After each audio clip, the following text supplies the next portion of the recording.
Meus caros irmãos e amigos, professores e alunos da Escola Bíblica Dominical, eu vos cumprimento com a santa e gloriosa paz do nosso amado Salvador Jesus Cristo. Estamos aqui mais uma vez para darmos continuidade ao terceiro trimestre de 2023.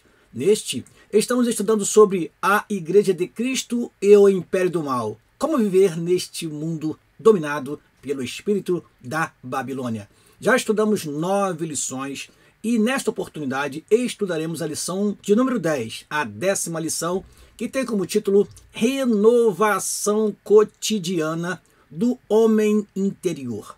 É uma continuidade da lição anterior, na qual nós aprendemos sobre a tricotomia do homem, segundo 1 Tessalonicenses capítulo 5, versículo 23 e Hebreus capítulo 4, versículo 12.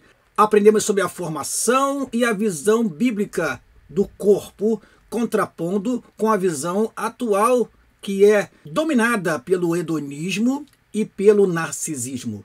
Assim, aprendemos a glorificar a Deus no nosso espírito e no nosso corpo, os quais pertencem a Deus. Já na lição anterior, nós falamos sobre esta divisão. Nós temos uma divisão dicótoma e uma divisão tricótoma. Entendemos que a divisão dicótoma ela está presente em muitos versículos, como por exemplo este que citei ainda há pouco: glorificai a Deus no vosso espírito e no vosso corpo, os quais pertencem a Deus. E também há uma outra dicotomia importante que é notada no texto sagrado, que é a visão de que nós temos um homem interior e um homem exterior. O homem interior significa a parte imaterial, alma e espírito. Para outros, apenas o espírito, porque entendem que espírito e alma é a mesma coisa.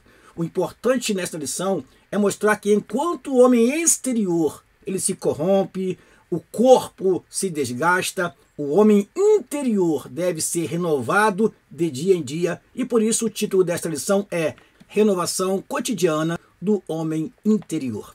Eu quero, antes de continuar, agradecer a todos vocês que durante a semana assistem às nossas aulas e também compartilham com seus irmãos, com seus amigos, com seus professores e também alunos.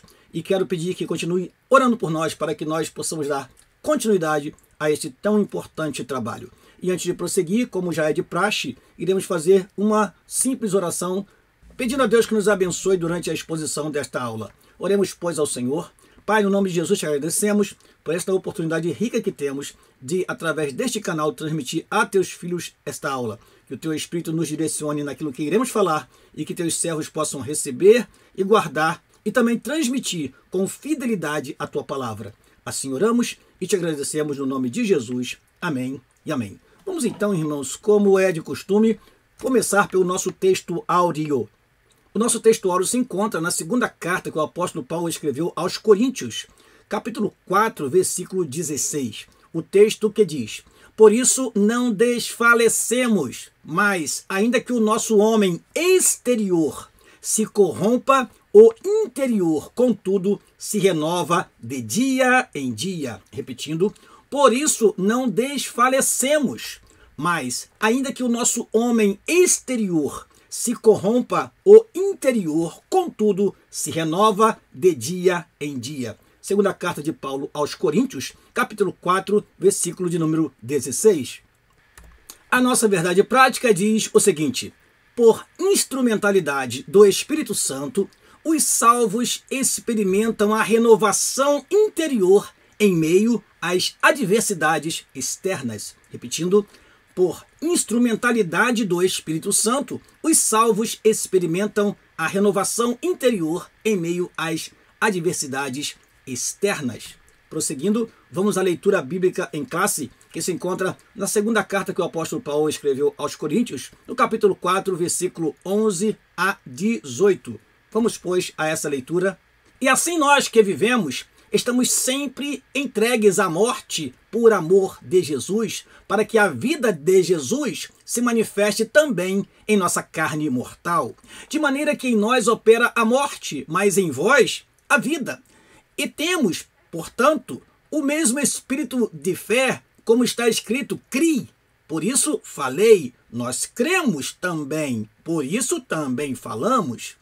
Sabendo que o que ressuscitou o Senhor Jesus nos ressuscitará também por Jesus e nos apresentará convosco. Porque tudo isso é por amor de vós, para que a graça multiplicada por meio de muitos torne abundante a ação de graças para a glória de Deus. Por isso não desfalecemos, mas ainda que o nosso homem exterior se corrompa, o interior, contudo, se renova de dia em dia. Porque a nossa leve e momentânea tribulação produz para nós um peso eterno de glória muito excelente, não atentando nós nas coisas que se veem, mas nas que se não veem, porque as que se veem são temporais, e as que se não veem são eternas. Vamos, pois, aos objetivos da nossa lição. Primeiro, refletir sobre as adversidades enfrentadas pelo homem interior. Segundo, compreender que essas dificuldades na vida não podem ser comparadas com a glória futura reservada aos cristãos. E por último, despertar os alunos para buscar o renovo espiritual e o fortalecimento do homem interior. Prosseguindo, vamos à introdução da nossa lição e eu peço a você, caro professor e aluno, que não se esqueça, é importantíssimo ter nas mãos uma canetinha para anotar as partes que nós destacamos ou que comentamos e também ter a revista da Escola Dominical nas mãos ou digital para você acompanhar esta lição e assim aprender aquilo que porventura esteja difícil para a sua compreensão, mas estamos aqui para elucidar, para ajudar você na compreensão do texto. Por isso leremos todo o texto e faremos nossas colocações, nossas argumentações e comentários. Vamos lá? Introdução. As adversidades externas são uma incontestável realidade.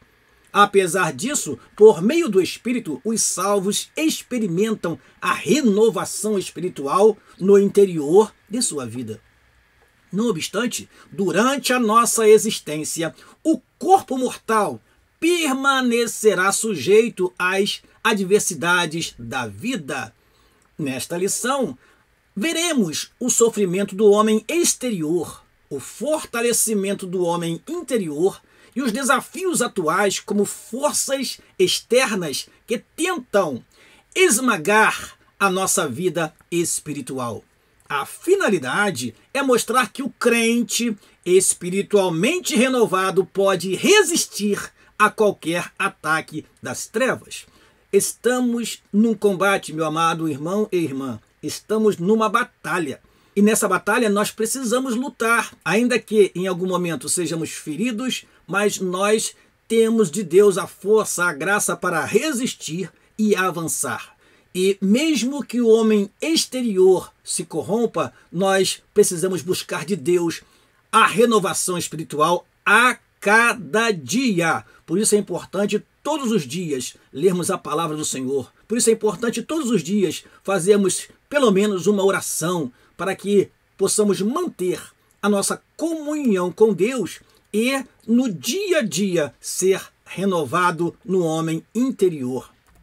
Prosseguindo, vamos então ao primeiro tópico da lição, o sofrimento exterior. Primeiro item do primeiro tópico, a experiência de Paulo. Eu já destaco aqui algo importante, meus amados irmãos, professores e alunos. Nós poderíamos usar aqui vários exemplos bíblicos de sofrimento, como por exemplo, o clássico exemplo do servo de Deus chamado Jó.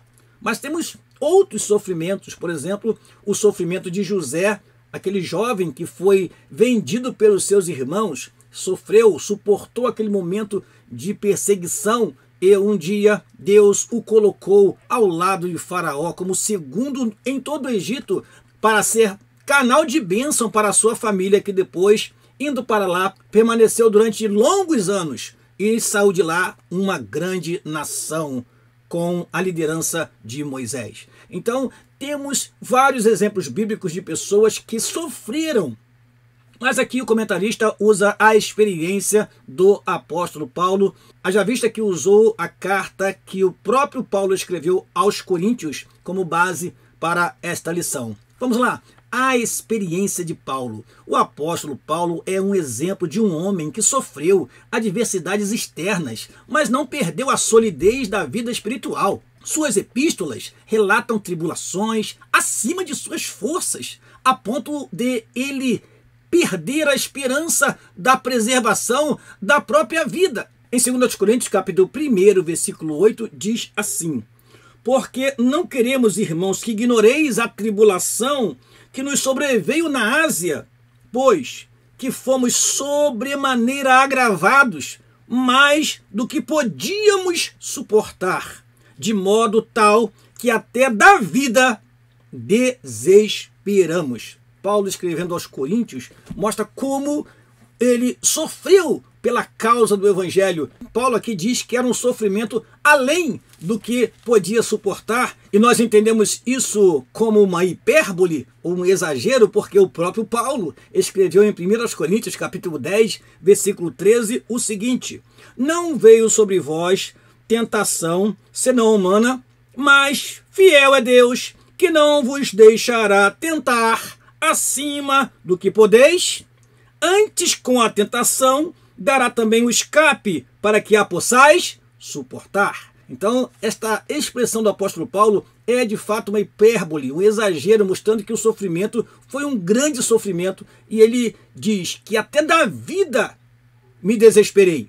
É um exemplo clássico de sofrimento pela causa do Senhor e de um sofrimento de acordo com a vontade de Deus, porque ele sabia desde a sua chamada que ele haveria de sofrer pela causa do Evangelho. Eu lembro a você que está lá escrito em Atos, no capítulo 9, no versículo 16, o seguinte: eu lhe mostrarei quanto deve padecer pelo meu nome. Então, Paulo, desde a sua chamada, já sabia que ele haveria de sofrer muito pela causa do Evangelho. Continuando, ainda podemos ler menções do apóstolo a prisões, açoites, apedrejamento, perseguições, fadiga, fome, sede, frio e nudez. Paulo escreve na segunda carta aos Coríntios todos estes sofrimentos, detalhando e mostrando o quanto ele sofreu pela causa do Evangelho. Isso porque haviam se infiltrado entre os coríntios pessoas que queriam levar a igreja de Corinto a duvidar do chamado apostólico de Paulo. Então, ele narra que ele foi chamado sim para sofrer pela causa do Senhor, e tudo isso serve de exemplo para todos nós. Continuemos. Dessa forma, Paulo sintetiza as adversidades da nossa jornada de fé nas seguintes palavras: e também todos os que piamente querem viver em Cristo padecerão perseguições. Por isso, o texto bíblico diz que o tesouro do Evangelho está guardado em vasos de barro. Isso é uma declaração de que somos feitos do pó, ou seja, somos mortais, e por isso, como seres humanos, somos frágeis. Nesse aspecto, o homem exterior padece e sofre ataques por causa da cruz. Então, amados, quem quiser viver piamente passará por perseguições, e isso já está acontecendo em nosso país. Nós já estamos vivendo dias em que os homens de Deus, os pregadores, os ensinadores da ortodoxia bíblica estão sendo atacados, estão sendo perseguidos. Os ataques contra o Evangelho estão abertos na mídia, através das redes sociais, querem calar a voz da igreja.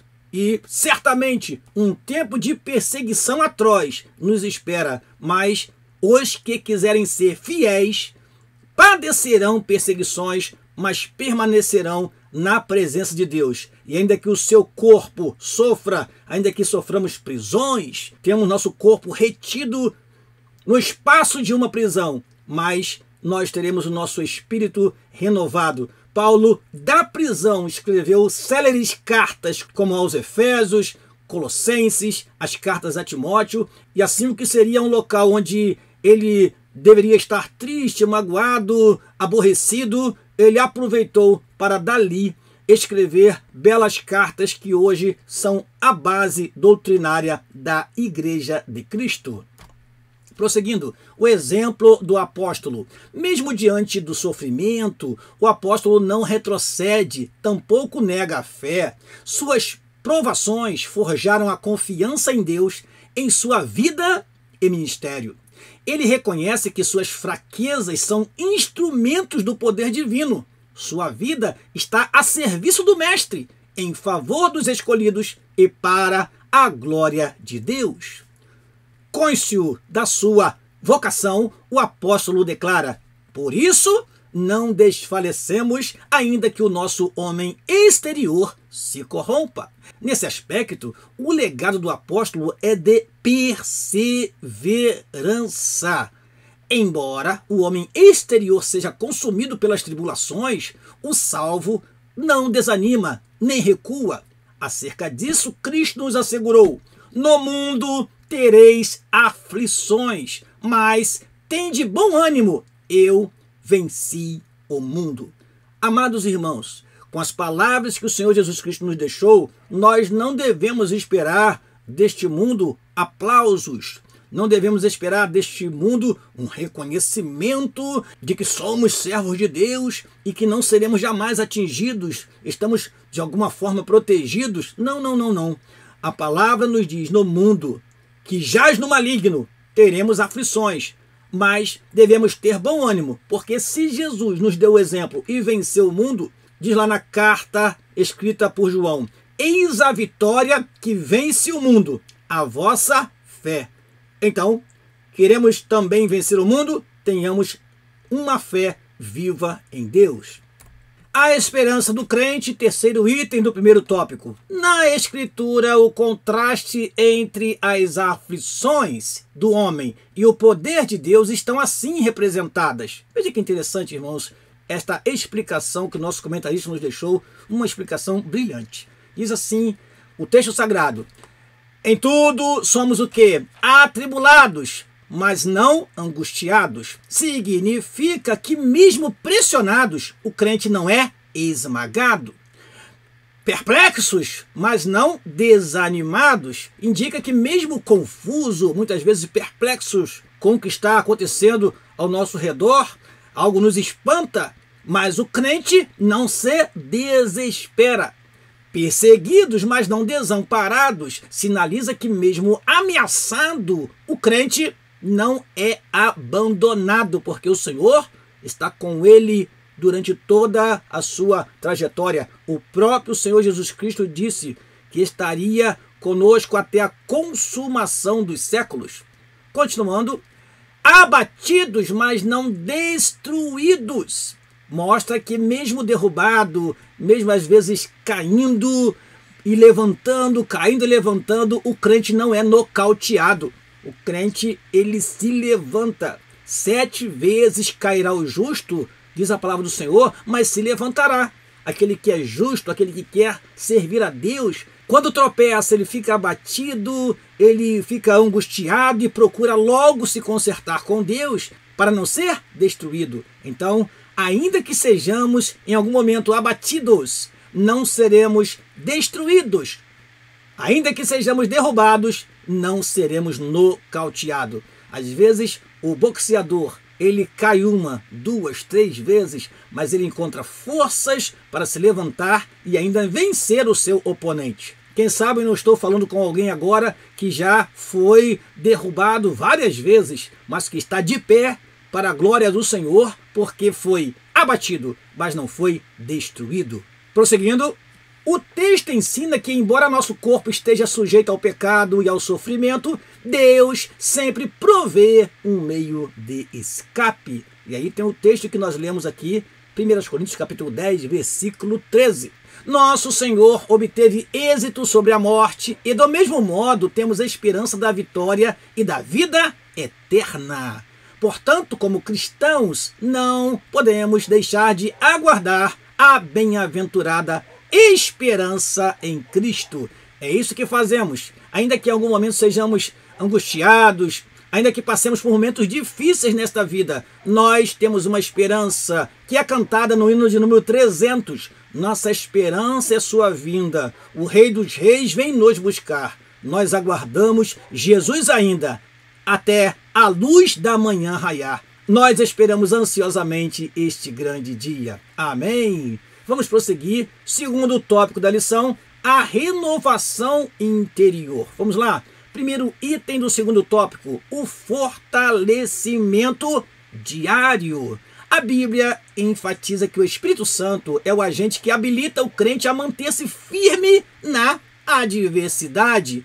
Esse poder do Espírito atua no homem interior e capacita o crente a perseverar e a viver afastado do pecado. Assim, apesar da fraqueza e do sofrimento exteriores, nosso interior, contudo, se renova de dia em dia.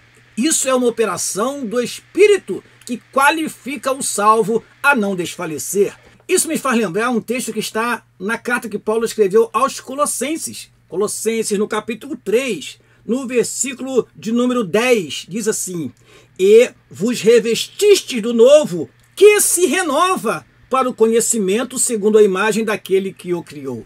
Então, nós fomos revestidos do novo, que se renova. Porque diz, segundo aos Coríntios, capítulo 5, versículo 17, o seguinte: se alguém está em Cristo, nova criatura é, as coisas velhas já passaram, eis que tudo se fez novo. Então nós fomos revestidos do novo, que se renova, segundo Colossenses, capítulo 3, versículo de número 10. Continuando, do ponto de vista das disciplinas espirituais práticas, esse renovo ocorre por meio da santificação pessoal, fidelidade, reverência, oração, jejum e temor a Deus. Portanto, não podemos permitir que a aflição nos desanime, mas devemos renovar nosso compromisso em servir a Cristo e permitir que o poder do Espírito Santo nos fortaleça dia a dia,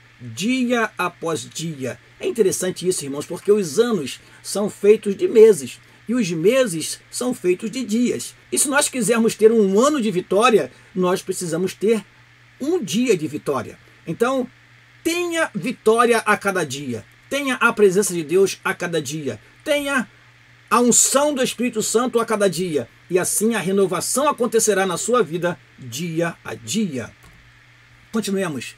O eterno peso de glória é o segundo item do segundo tópico. O apóstolo Paulo declara o seguinte: a nossa leve e momentânea, eu destaco essa palavra, seria bom que você destacasse também, meu caro professor. Repetindo, a nossa leve e momentânea tribulação produz para nós um peso eterno de glória muito excelente. Aqui ele faz um contraste entre o sofrimento presente e o futuro glorioso. O apóstolo ensina que, se comparada ao peso da glória, que é eterna, a tribulação é leve e passageira. Veja que é simples entender. Digamos que o ser humano vive em média 70 anos, usando aqui o texto sagrado, 70, 80 anos. O que são 80 anos diante da eternidade? O que são 80 anos diante do tempo que nós viveremos para sempre com o Senhor?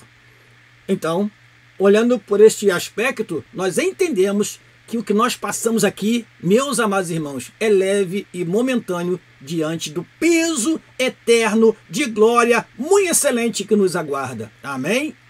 Nesse sentido, a adversidade serve como instrumento encorajador do homem interior, impulsionando-o a prosseguir. E que a fé se renova à medida que o crente é capaz de suportar as tribulações. Eu destaco o Salmo de número 119, versículo 67.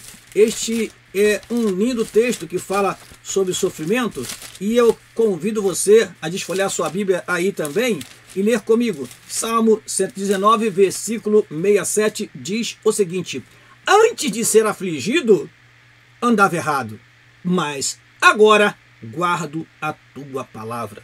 Veja que o sofrimento serve como correção, o sofrimento serve como aprimoramento, o sofrimento serve como aperfeiçoamento. 1 Pedro capítulo 1, versículo 7 diz assim: para que a prova da vossa fé, muito mais preciosa do que o ouro que perece e é provado pelo fogo, se ache em louvor e honra e glória na revelação de Jesus Cristo. Eu acho interessante que Pedro também fala lá no capítulo 4, no versículo de número 13, o seguinte: Mas alegrai-vos de serdes participantes das aflições de Cristo, para que também na revelação da sua glória vos regozijeis e alegreis. E Pedro continua dizendo: se pelo nome de Cristo sois vituperados, bem-aventurados sois, porque sobre vós repousa o Espírito da glória de Deus. Agora, um aviso importantíssimo. Diz Pedro assim: que nenhum de vós padeça como homicida ou ladrão, ou malfeitor, ou como quem se entremete em negócios alheios. Às vezes, o sofrimento do cristão vem porque ele se mete naquilo que ele não pode se meter. Ele está se intrometendo em negócios alheios. E diz mais, versículo 16 agora: mas se padece como cristão, não se envergonhe, antes glorifique a Deus nessa parte. Então, a glória que está reservada para nós é grande. Devemos olhar o sofrimento como um aprendizado, como algo que vai nos aprimorando a cada dia. Continuando, portanto, faz-se necessário sermos sábios diante da tribulação, fugindo da murmuração e reconhecendo que as lutas, segundo o critério de Deus, são inevitáveis. Entretanto, as Escrituras ratificam, confirmam que as aflições deste tempo não podem ser comparadas com a glória do porvir. Terceiro item do segundo tópico: a visão da eternidade. Fortalecido em Deus, tendo plena consciência da vida futura, o crente é exortado a não focar nas coisas que se veem, mas nas que se não veem, porque as que se veem são temporais e as que se não veem são eternas. Cuidado com o materialismo exacerbado que nós vivemos hoje. Devemos estar atentos às coisas que se não veem, porque as que se não veem são eternas e as que se veem são temporais. Continuando, contrastando as coisas visíveis com as invisíveis, as temporárias ou temporais com as eternas, o apóstolo Paulo apela ao exercício da fé bíblica como uma importante motivação para o crente não desfalecer nas tribulações. Nesse caso, somado à renovação diária, o crente deve viver sob a perspectiva da eternidade. Não por acaso o apóstolo Paulo escreveu: pensai nas coisas que são de cima e não nas que são da terra. Ou seja, nós precisamos da renovação diária, suportando a cada dia, mas os nossos olhos estão na eternidade. A nossa perspectiva é a eternidade. O nosso alvo é o céu. Eu lembro agora de Hebreus, no capítulo 12, diz assim a palavra do Senhor. Hebreus, no capítulo 12, diz assim, versículo 2: olhando para Jesus, autor e consumador da fé, o qual, pelo gozo que lhe estava proposto, o que ele fez? Suportou a cruz, desprezando a afronta, e assentou-se à destra do trono de Deus. Nosso maior exemplo é Jesus Cristo. Terceiro e último tópico da lição: os desafios de hoje. Vamos lá? Cultura secularista é o primeiro item do terceiro tópico. O espírito da Babilônia, por meio da cultura secularista, procura esmagar a vida espiritual dos crentes. É um sistema materialista, ou seja, nos faz olhar para aquilo que é visível e não para o que é invisível, conforme estudamos até aqui, que nega a realidade espiritual, a existência de Deus, a verdade bíblica e todo o conjunto de valores provenientes da palavra de Deus. Diante desse ataque, o Altíssimo continua a buscar um povo que seja renovado por dentro, resista aos ataques externos e tome posição contra o advento do mal. Apesar de vivermos um momento de cultura secularista, um momento em que a fé é debochada nas redes sociais, nós precisamos ter postura. E uma das posturas que devemos ter é não brincar de ser crentes, é não brincar também com o evangelho. Hoje nós vemos crentes aproveitando as redes sociais para ganhar seguidores com brincadeiras a respeito da sua própria fé. Enquanto nós estamos brincando com a nossa fé, Satanás está destruindo a espiritualidade de muitos crentes que chegam nas igrejas vazios, que recebem a oportunidade e não têm o que falar, que recebem uma oportunidade e não têm um louvor, não têm uma experiência viva para compartilhar com os irmãos, mas está sempre voltados para as piadinhas, para as brincadeiras. Até parece que o Senhor Jesus Cristo, se estivesse na terra hoje, ele iria rir de tanto deboche que é feito com a fé, com as línguas estranhas, com as expressões espirituais durante um culto. Enquanto nós brincamos com a nossa fé, Satanás vai destruindo a nossa espiritualidade. E quando chegamos no culto, não temos graça, não temos unção, não há inspiração, as profecias, revelações desapareceram e nós estamos vivendo um mundo secularista que vai nos sufocando e vamos acabando até mesmo gostando de ficar aqui, enquanto Deus tem reservado para nós um lugar melhor nos céus. Continuando, relativismo doutrinário. Outro ataque que procura matar a nossa vida espiritual é o processo de desconstrução dos fundamentos da fé. Não podemos tolerar a relativização doutrinária. Ora, relativizar a doutrina bíblica é enfraquecer o homem interior, porque nós nos alimentamos com a palavra. Lembre-se que o Senhor Jesus Cristo disse, não só de pão material viverá o homem, mas de toda a palavra espiritual que sai da boca de Deus. Então nós precisamos manter a ortodoxia da palavra. Sempre usamos esta palavra porque ortodoxia fala de ensino reto, ensino de acordo com o original, ensino de acordo com as doutrinas bíblicas, ensino não corrompido. Quando Paulo escreveu a Tito, ele disse, na doutrina mostra incorrupção. Então, a doutrina não pode ser corrompida. As doutrinas acerca de Deus, do Espírito Santo, da Trindade, as doutrinas acerca do batismo no Espírito Santo, dos dons espirituais, não podem ser corrompidas, tais doutrinas, mas precisam ser ensinadas conforme são transmitidas pela palavra de Deus e conforme está no texto sagrado de forma ortodoxa. Continuando, não há como renovar a nossa vida espiritual sem ter em alta conta a palavra de Deus. Não se pode trazer uma releitura seletiva da Bíblia para agregar à igreja os que não aceitam a sã doutrina. Realmente esta recomendação que Paulo deixou a Timóteo é o que está acontecendo em nossos dias. 2 Timóteo, capítulo 4, versículo 3, diz o seguinte, porque virá tempo em que não sofrerão a sã doutrina, mas, tendo comichão nos ouvidos, amontoarão para si doutores conforme as suas próprias concupiscências. Ou seja, para não ceder, não se humilhar, não se quebrantar diante da dureza que a palavra traz, diante de pecados horrendos, como nós temos visto nos últimos tempos, as pessoas estão mudando o próprio texto da palavra de Deus. Há alguém já dizendo que precisamos de um novo evangelho. Um certo pastor disse que a Bíblia precisava ser reescrita.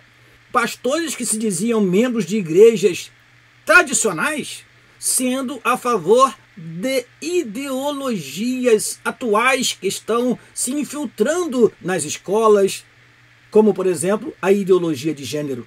Enfim, não podemos aceitar, porque tais ideologias contradizem o texto sagrado, como nós temos aprendido durante todo este trimestre. Prosseguindo, o relativismo aliado à ideologia secularista impõe o que deve ser considerado como ideal. Assim, o pecado é aceito e tolerado. Então, hoje, se falarmos de relacionamento homoafetivo como pecado, alguém pode até nos condenar, ir na justiça e falar algo que nós falamos porque nos baseamos na palavra de Deus. Ainda bem que neste país ainda temos apoio no artigo 5º da Constituição Federal para expressarmos livremente a nossa fé e até mesmo o nosso pensamento. Ninguém pode ser impedido de pensar neste país.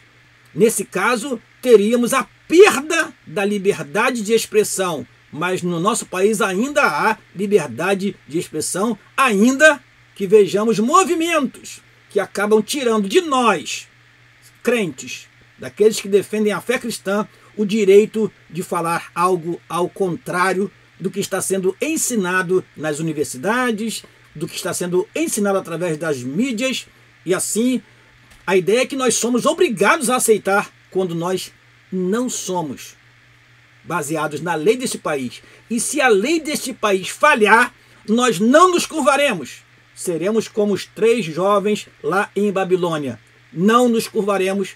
Podemos ser presos, lançados em prisões, mas não nos curvaremos, porque nós temos a palavra de Deus como regra de fé e conduta. Amém? Porém, o crente renovado deve reagir contra essa inversão de valores, resistir ao espírito da Babilônia e batalhar pela fé que uma vez foi dada aos santos. Terceiro item do terceiro tópico, batalha espiritual. Todo salvo trava uma batalha espiritual neste mundo. Todo aquele que quer ser fiel ao Senhor entra em uma batalha. A Escritura diz que Satanás é o Deus deste século e que o mundo jaz no maligno. Por isso, nosso comentarista vai citar aqui a declaração de fé das Assembleias de Deus. A citação da declaração de fé é para mostrar que nós, das Assembleias de Deus, elaboramos um documento que tem o resumo da nossa crença, aquilo que nós ensinamos em nossas igrejas. Então, na verdade, essa declaração de fé tem apoio nas Escrituras, mas é citado aqui para que nós, assembleianos, saibamos que temos este manual doutrinário para ensinarmos em nossas igrejas. Continuando, lendo então, por isso nossa declaração de fé realça que foi com engano que ele começou as suas atividades contra o homem. Isso está na Bíblia Sagrada. E é com essa arma que o diabo e seus agentes ainda seduzem as pessoas neste mundo. Então, o que a declaração de fé nos traz é aquilo que está na Bíblia. Satanás começou com a mentira, com o engano, e até hoje age assim, porque diz João 8,44, que ele é mentiroso e pai da mentira. Então, quando ele fala da mentira, fala daquilo que é próprio, ele engana, ilude, e as pessoas são levadas pelo espírito de engano. Por isso a nossa batalha é pela verdade. Por isso temos que enfrentar o inimigo dia a dia. Outro sim, os espíritos malignos têm capacidade de influenciar os que vivem na desobediência, manipulando, aprisionando e colocando pessoas contra Deus. Por isso a Bíblia alerta que nossa luta não é contra o homem, mas contra os demônios. Então, este texto nos fala que nós temos uma batalha espiritual. Diz a Bíblia em 2 Coríntios, capítulo 10, versículo 4, o seguinte: porque as armas da nossa milícia não são carnais, mas sim poderosas em Deus, para destruição das fortalezas. E Efésios capítulo 6, versículo 12, que está citado em nossa revista, diz assim: porque não temos que lutar contra a carne e o sangue, mas sim contra os principados, contra as potestades, contra os príncipes das trevas deste século, contra as hostes espirituais da maldade nos lugares celestiais. Qual é a solução, pastor Daniel? É pregar o evangelho, é ganhar esse povo para Cristo, é mudar o coração deste homem, dessa mulher que defende essas ideias, e assim convencê-lo com o nosso exemplo, com o nosso testemunho, e fazer com que, através da transformação de vida, eles possam entender a vontade de Deus e possam então agir de modo diferente. Continuando, de certo, o crente renovado, de posse da armadura de Deus, deve posicionar-se contra as ciladas do diabo, orando em todo o tempo, com toda a oração e súplica no Espírito, orando em todo o tempo. Está em 1 Tessalonicenses, capítulo 5, versículo 17, uma célere recomendação: orai sem cessar. E é isso que nós devemos fazer para que a nossa renovação seja cotidiana. Vamos à nossa conclusão. Durante a existência do corpo mortal, nosso homem exterior estará sujeito às tribulações desta vida. Apesar do padecimento e das aflições, nosso homem interior não deve desfalecer, mas se renovar por meio do poder do Espírito. Assim, Os sofrimentos do tempo presente não podem ser comparados com o peso de glória eterna reservado para os fiéis. Por isso, no tempo presente de ataques e desconstrução da fé cristã, necessitamos de renovação no nosso interior, dia a dia, para enfrentar o poder do pecado e do mal. Amém! Eu termino aqui convidando você para a 11ª lição do terceiro trimestre de 2023. Então, não perca a próxima lição, na qual falaremos sobre cultivando a convicção cristã. Eu espero você aqui, meu caro professor e aluno, na próxima semana, e que Deus possa te abençoar. Que no próximo domingo você possa desenvolver esta aula com seus alunos e possa haver um ótimo aprendizado. Assim, eu me despeço pedindo que você continue orando por nós e compartilhe esse vídeo com quantas pessoas você puder, para que nós possamos alcançar outras pessoas com este ensinamento e que outras pessoas possam ser munidas de informações para auxiliá-los na compreensão da lição e, quem sabe, também para lecionar esta aula em classe. Assim, nós nos despedimos. Que a paz do Senhor seja contigo e continue orando por nós. Aqui se despede o seu amigo pastor Daniel Rosa Dutra, em nome de Jesus. Amém e amém.